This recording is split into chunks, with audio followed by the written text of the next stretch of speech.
All right, please join us. We've got a few chairs you can take as seats if you want to sit or stand. You sure you want to sit?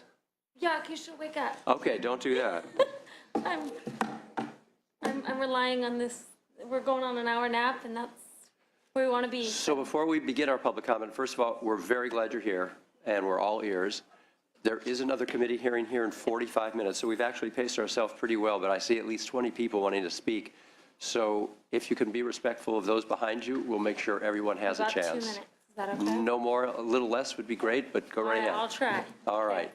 Thank you, committee members, for taking the time to hear about this childcare crisis in California and what it means to families like mine. I'm Megan Wills. I'm here as a part of the Raising California Together Coalition. I'm a former childcare provider and now a mother to a 1-year-old. I'm from Orangeville, California. I've now seen this crisis of childcare from both perspectives, as a childcare provider and a parent. I've been educating children since 2005. I began as a one-on-one aide with special needs children in the El Dorado County Office of Education. Along the way, I've earned my associate's degree through Folsom Lake College with ECE. It wasn't easy. It took me a lot of work, and with my with the wages that I was paid, I could not go into debt to pay for school. So I paid as I went, and with a little bit of financial aid, it took me 7 years to get my associate degree. And I've enjoyed helping like over 150 children that I have gotten to watch discover to learn, and especially fulfilling to see them make friends, recognize their name, and yes, learn to use the toilet. I have taught in 2 other programs, the state preschool program and KinderCare, and that was my most recent. Last year, after my daughter was born, I went back to work at KinderCare knowing that I'd get a discount at childcare, but it didn't work out. The discount rate, half off, was more than half my pay, and cutting us both back to part-time was no better, so I had to quit. For my family, it's simply unaffordable based on my $13.50 an hour wage as a preschool teacher, especially in a field that promises very little in the way of raises. Now I'm caring for my 1-year-old full-time and providing after-school care for my nephew. I'm delighted to be able to be with my daughter, but the childcare profession has been deprived of a 10-year veteran teacher. Legislators, parents like me, and need more support. We need affordable quality childcare options, and children deserve better support too. They deserve teachers who can afford to stay in the profession we love and give children the emotional security and stability in the classroom. I urge you to recommend the Raising Childcare Quality and Accessibility Act and give our children the childcare teachers the support we need. Thank you, Ms. Wells. Thank you. What is your daughter's name? Kira. When Kira wakes up, you'll thank her for us. Okay, I will. Okay. She'll be very thankful to get some lunch. So I apologize, I have to take her and put her down and have lunch. You go right ahead. Thank you. Hello, everybody. My name is Jessica Wood, and I am here to represent all the parents and families in Sonoma County that are working or in school. I'm a member of Parent Voices, and I have been for 4 years. I've graduated from the junior college with 2 associate degrees, and right now I'm currently pursuing my bachelor's degree in criminal justice at Sonoma State because of my child care subsidy.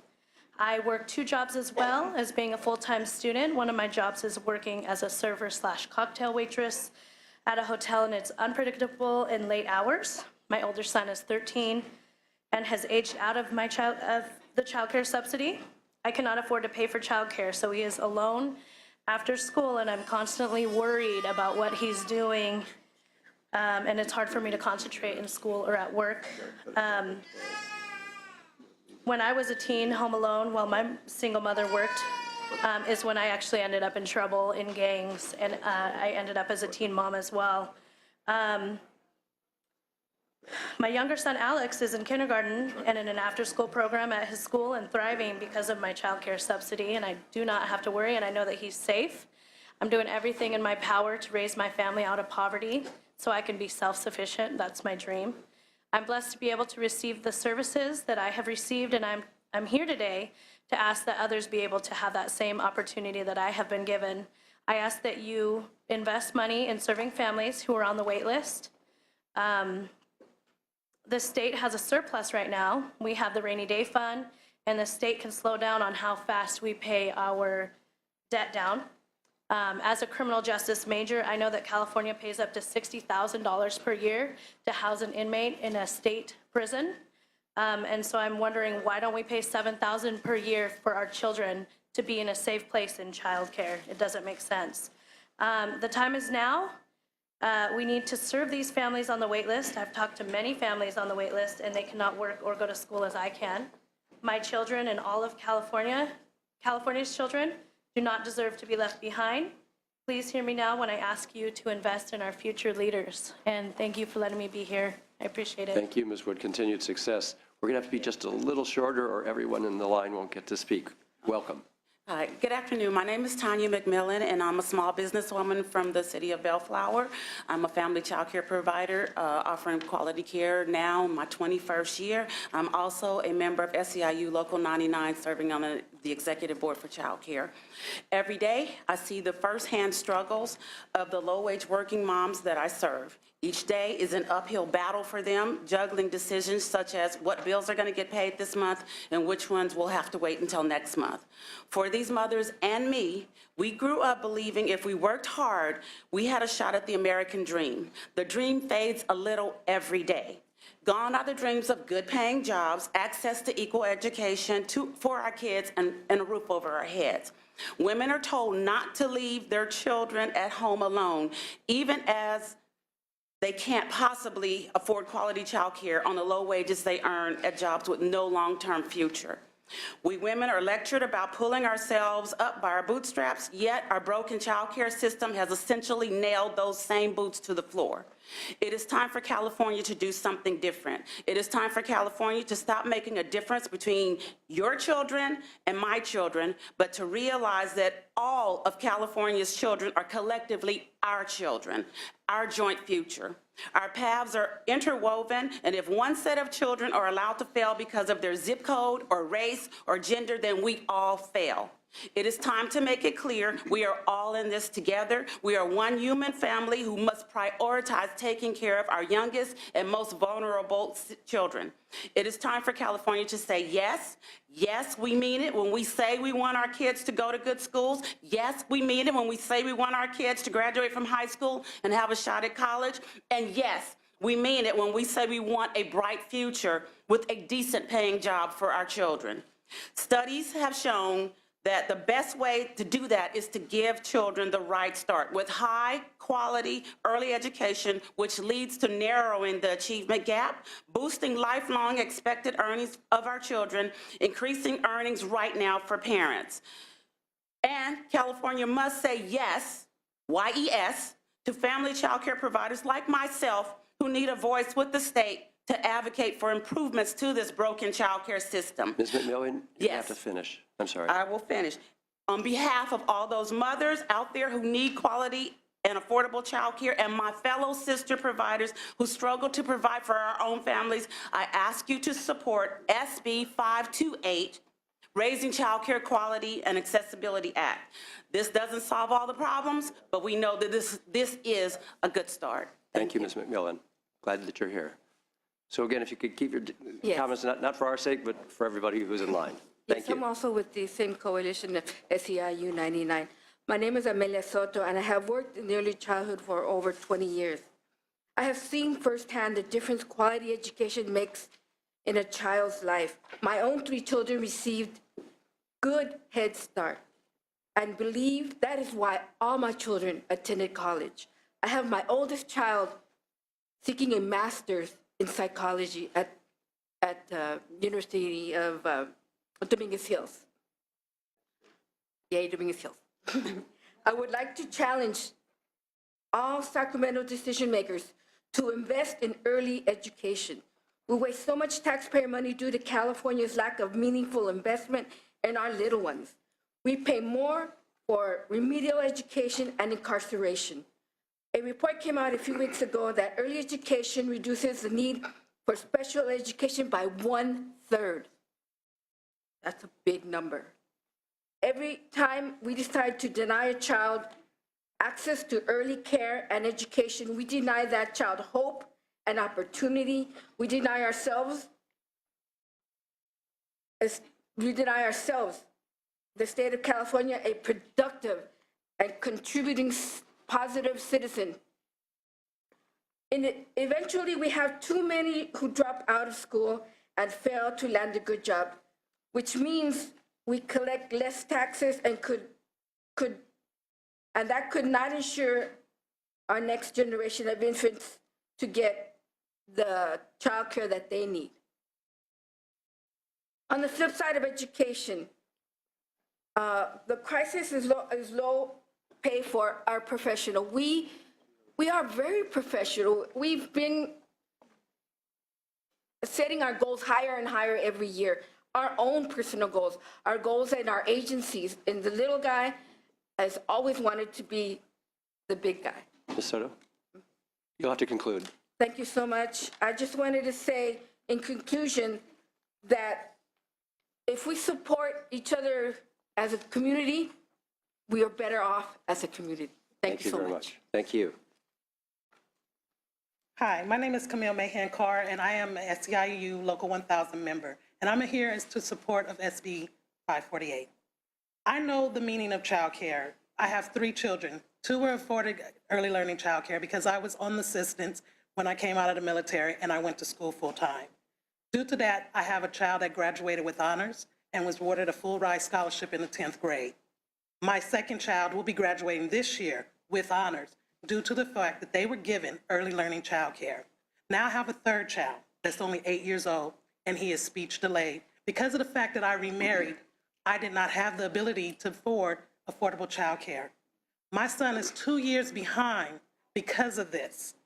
We used to have to work off shifts, me and my husband. I work for the state, so I had to work days. He had to work nights. He had to sleep during the daytime just so he can be able to work his security job at night. And due to this, he didn't have time to teach my son. When he got pulled to daytime, I had to start carrying my son from Stockton, California, all the way to Roseville. 2-hour drive each way so he can go to his grandfather, which was my father-in-law, just so he can be able to be watched by someone so we can work. And due to that, he didn't get his early learning child care because his grandfather couldn't teach him.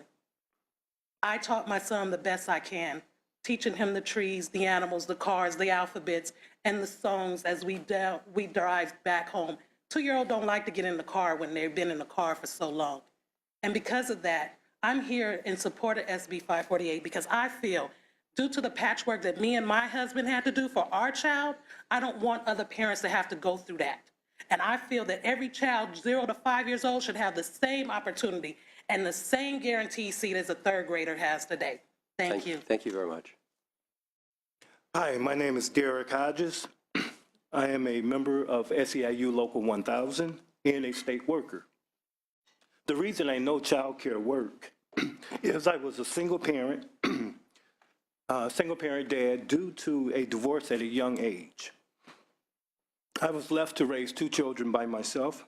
Thanks to a mother who was a child care worker, my children received child care. Now I have 2 children that have master's degrees. One, a master's in aviation engineering. He's a fighter pilot. And I have another one that has a master's in sociology. My youngest daughter is now in college. Without child care, I don't think my kids would be in the positions they are in today.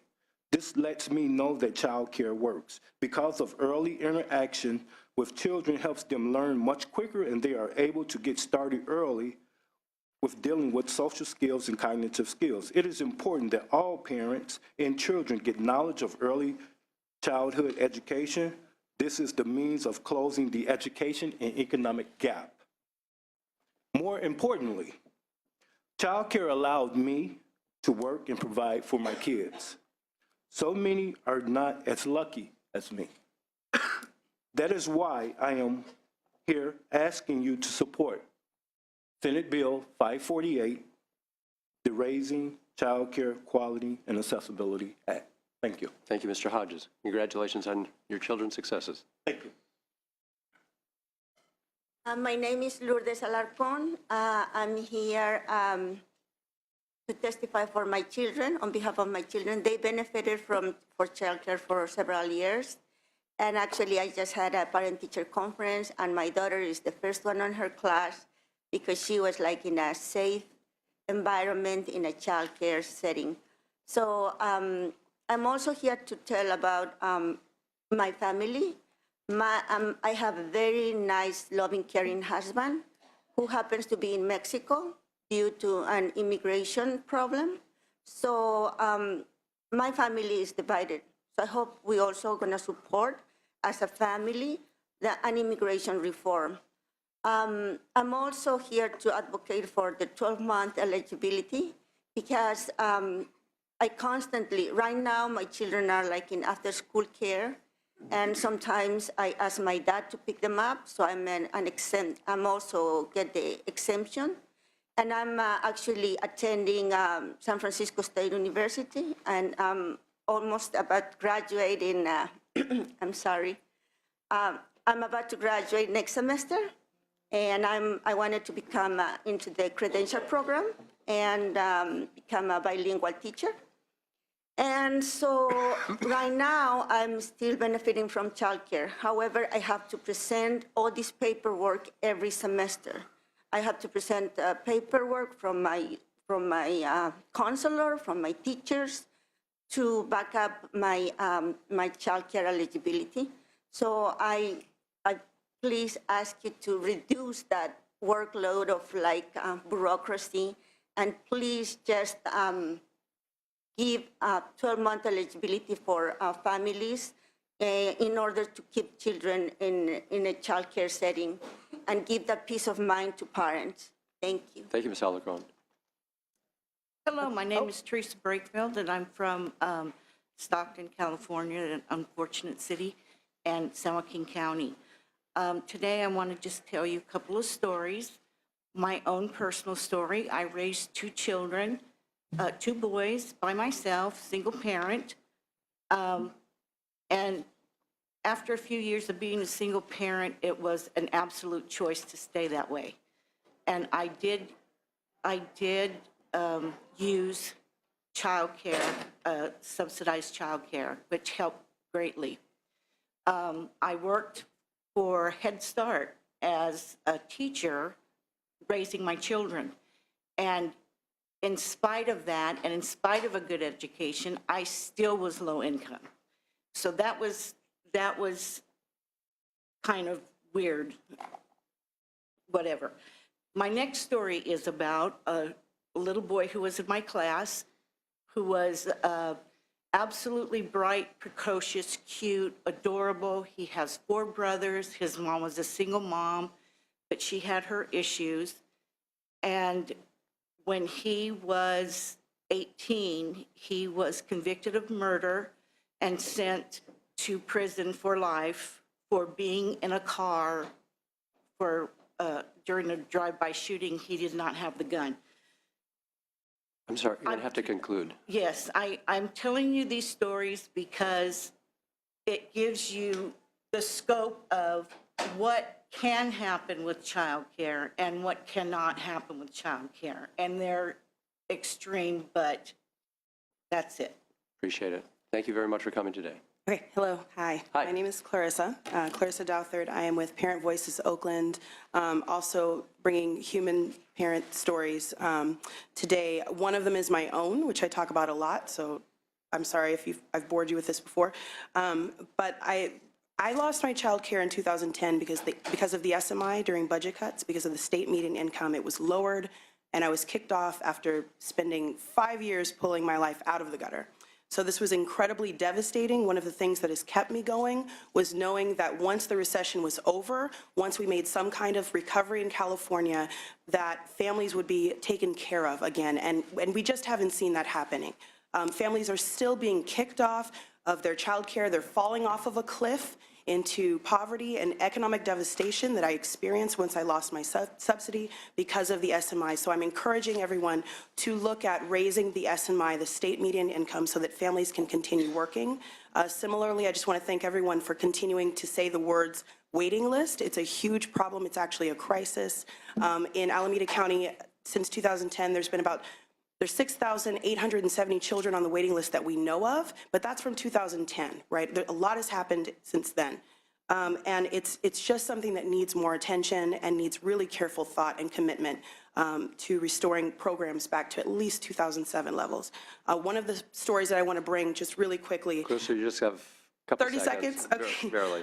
Is a mother of an 18-month-old. She's homeless right now, and she's gone from Head Start to Head Start. She's visited 6 sites, getting on multiple waiting lists. She's gone to state contractors, R&Rs. She's gone everywhere that she could to find childcare for her child, and she is still waiting, and she has no place to go and a job waiting for her that she cannot take advantage of because she doesn't have childcare. So I'm here to represent those families who remain in poverty and largely underrepresented. Thank you so much. Thank you, Clarissa. Hello, my name is Vicki Ramos-Harris. I'm the State Policy Director with Early Edge California. We thank you for last year's investments in our youngest learners, and our thanks to the Women's Caucus for their strong leadership on children and families, as we heard about from Senator Mitchell today. We look forward to working with the legislature to build on those gains of last year and invest in our early learning and childcare systems that serve California's working families and young children. We highly encourage the state to focus on and invest in 3 areas equally: quality, access, and affordability, all of which are critical to a robust system. In today's panels and in the research, we know about the great need and the great importance of quality and investing in quality. By improving in quality programs, increasing access to state preschool, and increasing access to quality childcare, especially for infants and toddlers, as well as more fully covering the cost of what these programs cost to serve. We can support working families, we can tackle poverty, and we can give children the early experiences they need to succeed later in life. Thank you for your time and leadership. Thank you, Ms. Harris. Hi, my name is Diana MacDonald, and I'm from the California State PTA, representing nearly 1 million members across the state. One of our top priorities is early childhood education. I'm here to speak today in support of increased investments in high-quality early childhood education and care for our children starting at birth. We believe that in order to have a thriving economy, that we must invest in quality early childhood programs and services. As you know, the first 36 months of a child's life are critical. Children need good health, strong families, and a positive learning environment. High-quality early learning programs save our state money. We can take this opportunity to invest now, or we will invest in them later. Together, we can build on the gains made last year, support working families, tackle poverty, and give our children the high-quality early childhood experiences they need to thrive. There is no greater investment than the ones that we make in our youngest Californians. Thank you. Thank you, Ms. McDonald. Hi, good afternoon. Janet Zamudio, Children's Council of San Francisco. Very similar to the services Dr. Michael Olnick talked about. We provide very similar services. Just wanted to mention, because the question came up, that there's last time we had the CEL in California, Centralized Eligibility List, the last estimate we had of the number of children in California waiting for care was at 203,000, and those are children who had been identified. There's many more families who don't know the service and never got on the eligibility list. I also wanted to point out to Senator Leno, our pilot in San Francisco, which allows families to stay on programs up to into the 80th percentile of the state median income and allows higher reimbursement rates to providers, sunsets in 2016, and we'd like support to keep that pilot going on. And to go to Senator Mitchell's comments on placing higher value on the needs of families and children, we know what we lost, 110,000 slots, $1 billion in revenue, and we gained so much more in investing in children. And I do want to point out for myself, I'm at a director level position in my organization, just got elected to my local school board, put my doctoral education on hold because I can't do so much, and I have 3 young children at home. And who helps me? My mom. My mom has been my savior. She's in Mexico right now, and I'm freaking out because I don't have her help. So I just ask us to consider, how do families really do this? And I want to say my oldest, I had her at the end of my 3rd year at UC Berkeley. So in the absence of having our own families helping us give care for our children, I want to point out that in the conversation with quality, accessibility, affordability, there also has to be flexibility. California built a childcare system that's unique. If we try to put all our children in childcare programs that are licensed, there's not enough slots. So we need to make an investment in our voucher system as well. We need to make sure we're investing in the rates of providers, and I'm very happy the Women's Caucus is fighting for that in this year. Great. Just consider who cleans your offices, what time do they work?